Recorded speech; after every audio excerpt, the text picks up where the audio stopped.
आगे बढ़े अहम खबर आप तक पहुंचाए। गवर्नर हाउस में मखसूस नशिस्तों पर मुंतखब मेंबरान की हलबर्दारी पेशावर हाई कोर्ट में चैलेंज। वज़ीर आला अली अमीन गंडापुर और स्पीकर के ने हलबर्दारी को चैलेंज किया। दरखास्त में वफाकी हुकूमत, registrar Peshawar high court, governor, election commission और दीगर को फरीक बनाया गया है। दरखास्त के मुताबिक स्पीकर सूबाई असम्बली ने मेंबरान से हल्फ लेने से इनकार नहीं किया। कोरम की निशानदही पर स्पीकर ने असम्बली का इजलास मुलतवी किया। गवर्नर हाउस में मेंबरान से हल्फ नहीं मावराए आइन है।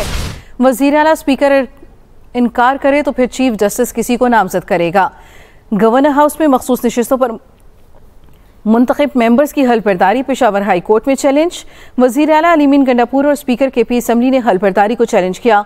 दरखास्त में वफाकी हुकूमत, registrar Peshawar high court, governor, election commission और दीगर को फरीक बनाया गया।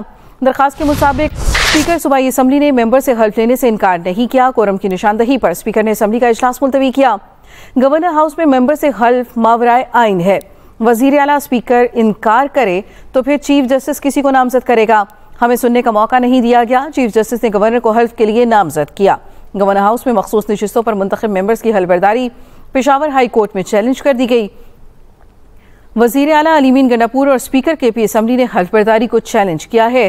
दरखास्त में वफाकी हुकूमत, registrar Peshawar high court, governor, election commission और दीगर को फरीक बनाया गया।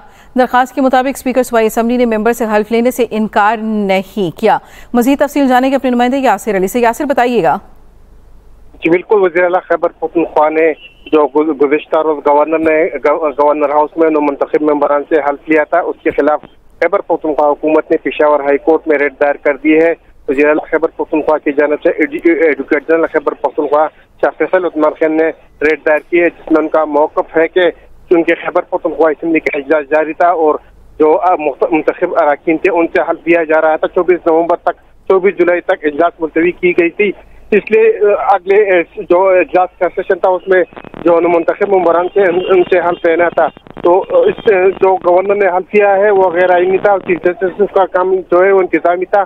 तो जो रेट जो दायर की है उसमें मौक़िफ़ इख्तियार किया है कि गवर्नर ने जो हल्फ किया है वो गैर आईनी इक़दाम था। उसके खिलाफ उन्होंने पेशावर हाई कोर्ट में रेट दायर की है, जिसमें वफाकी हुकूमत, गवर्नर खैबर पख्तूनख्वा को फरीक बनाया गया है। तो रेट पर समाअत आइंदा चंद रोज में होगी। इसमें उनका मौक़िफ़ है कि गवर्नर ने जो हल्फ किया था वो गैर आईनी था, उसके खिलाफ उन्होंने पेशावर हाई कोर्ट में रेट दायर की है। इसके अलावा जो स्पीकर खैबर पख्तूनख्वा असम्बली है बाबर सलीम फाती, उन्होंने भी पेशावर हाई कोर्ट में रेट दायर की है और उन्होंने भी मखसूस नशिस्तों पर हल्फ लेने के खिलाफ पेशावर हाई कोर्ट से रुजू किया है। और एडवोकेट जनरल खैबर पख्तूनख्वा की तरफ से उन्होंने भी पेशावर हाई कोर्ट में रेट दायर की है। तो दोनों अलग अलग दरख्वास्त से रेट दायर की गई है, जिस पर समाअत कल या परसों मुतवक्किल है। जी, बहुत शुक्रिया यासिर अली।